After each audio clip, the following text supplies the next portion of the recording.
Winter season వచ్చిందంటే చాలు విమానాశ్రయాలలో వాతావరణ శాఖ కీలకంగా మారుతుంది.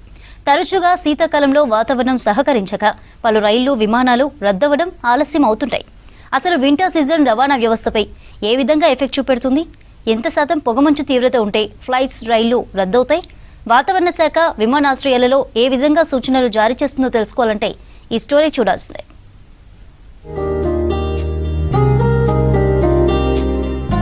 వింటర్ సీజన్ ప్రజలతో పాటు రవాణా వ్యవస్థను అనేక ఇబ్బందులకు గురి చేస్తోంది. చలి తీవ్రతకు ప్రజలు గజగజ వణుకుతుండే రవాణా వ్యవస్థలో వాతావరణం సహకరించక అనేక రైళ్లు విమానాలు రద్దవడంతో పాటు ఆలస్యం అవుతుంటాయి. ముఖ్యంగా ఈ శీతాకాలంలో ఏర్పడే పొగమంచు రవాణా వ్యవస్థకు అనేక కష్టాలు తెచ్చిపెడుతోంది. దట్టమైన పొగమంచు కమ్ముకోవడంతో విజిబిలిటీ తగ్గిపోయి యాక్సిడెంట్స్ అవుతుంటాయి.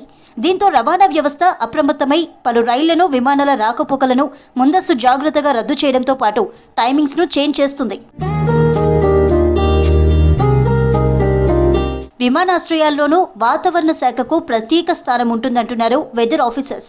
ఫ్లైట్ టేకాఫ్ అవ్వాలంటే వాతావరణ శాఖ కీలకంగా ఉంటుందన్నారు. వింటర్లో వాతావరణ శాఖ ఎయిర్పోర్టులో కీ రోల్ ప్లే చేస్తుందన్నారు.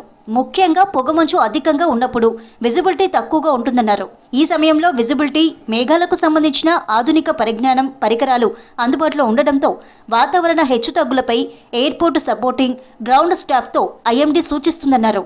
దీంతో అనేక విమానాలు రద్దవుతుంటాయని, టైమింగ్స్ చేంజ్ అవుతాయన్నారు వెదర్ ఆఫీసర్స్. సర్వీసెస్ అనేవి ఇక్కడ ఎయిర్పోర్ట్లో చాలా క్లిష్టతరంగా ఈ యొక్క శీతాకాలంలో ఉంటుంటాయి. అయినప్పటికీ కూడా మనకున్నటువంటి ఆధునిక పరిజ్ఞానంతో ఉన్నటువంటి పరికరాలు ఏవైతే ఉన్నాయో, ఇటు విజిబిలిటీకి సంబంధించి కానీ, అలాగే క్లౌడ్స్కి సంబంధించినటువంటివి కానీ, ఇంకా ఇతర మన వాతావరణానికి సంబంధించినటువంటి అంశాలను మనం కొలిచే పద్ధతులు కూడా చాలా ఆధునికంగా ఉన్నాయి. కాబట్టి ఎప్పటికప్పుడు ఈ యొక్క ఇన్స్ట్రుమెంట్స్తో సహాయంతోనూ, అలాగే అక్కడ ఉన్నటువంటి మనకు సపోర్టింగ్ స్టాఫ్ కూడా, గ్రౌండ్ స్టాఫ్ కూడా ఎప్పటికప్పుడు ఈ అబ్జర్వేషన్స్ని 24/7 కంటిన్యూగా మానిటర్ చేస్తూ ఉంటారు. శీతల గాలుల ప్రభావంతో రవాణా వ్యవస్థ దెబ్బతింటుందన్నారు వాతావరణ శాఖ అధికారులు. ముఖ్యంగా ఉత్తర భారతదేశంలో ఎక్కువగా శీతల గాలులు, పొగమంచు తీవ్రత అధికంగా ఉండడంతో విమానాలు టేకాఫ్కు అంతరాయం ఏర్పడుతుందన్నారు. Dense fog, very dense fog సమయంలో ఎక్కువగా flights cancel, flight diversions delay అవుతుందన్నారు వాతావరణ శాఖ అధికారులు. శీతాకాలంలో శీతలగాలుల ప్రభావం అనేది ఇటు ఎయిర్పోర్ట్ సంస్థల మీదే కాకుండా ఈ రోడ్ శాఖ మీద, ఇంకా ఆయా శాఖల మీద కూడా ఉంటుంది అనే చెప్పాలి. ఈ రవాణా వ్యవస్థ కొంచెం దెబ్బతిండడం అనేది కూడా జరుగుతూ ఉంటుంది. ఈవెన్ ఎయిర్పోర్ట్, ముఖ్యంగా ఎయిర్పోర్ట్లో కనుక చూసుకున్నట్లయితే రోజువారీ స్కెడ్యూల్డ్ ఎయిర్ క్రాఫ్ట్స్ కూడా వారి యొక్క టైమింగ్స్ అనేవి కూడా మార్చుకోవాల్సిన సందర్భాలు కూడా ఉంటుంటాయి. దక్షిణ భారతదేశంలో పొగమంచు తీవ్రతతో ఫ్లైట్ క్యాన్సిల్ అయిన సందర్భాలున్నాయన్నారు వాతావరణ శాఖ ఆఫీసర్స్. 1500 మీటర్ల వరకు విజిబిలిటీ పడిపోతే విమానాలకు ఎలాంటి ఇబ్బంది ఉండదన్నారు. అంతకంటే తక్కువ ఉంటే ఇబ్బందులు ఎదుర్కోవాల్సి వస్తుందన్నారు. నవంబర్లో 4 రోజులు ఫాగ్ డేస్ ఉండడంతో నగరంలో పలు విమానాలు రద్దయ్యాయన్నారు. నవంబర్ 24 నుంచి 27 వరకు విజిబిలిటీ 200 నుంచి 1000 లోపే ఉండడంతో పలు విమానాలు క్యాన్సిల్, రూట్ డైవర్షన్ డిలే అయ్యాయన్నారు.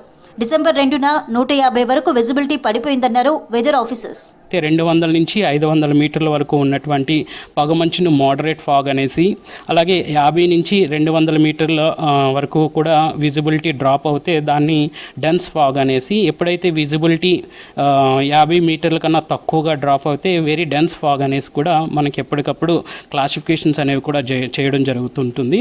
ఇప్పుడు మనం చూసుకున్నట్లయితే సర్వసాధారణంగా ఉత్తర భారతదేశంలోనే ఎక్కువగా ఈ యొక్క డెన్స్ ఫాగ్ ఫామ్ అవడానికి, విజిబిలిటీ 50 కన్నా తక్కువగా ఫామ్ అవడం తగ్గడానికి కూడా ఎక్కువ ఆస్కారం అనేది ఉత్తర భారతదేశంలోనే ఎక్కువ కనిపిస్తుంది.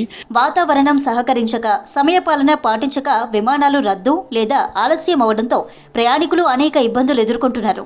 డిసెంబర్, జనవరి నెలల్లో దట్టమైన పొగమంచు ఏర్పడి ఎయిర్ క్రాఫ్ట్ సంస్థలకు నష్టాన్ని తెచ్చిపెడుతుందంటున్నారు వాతావరణ శాఖ అధికారులు.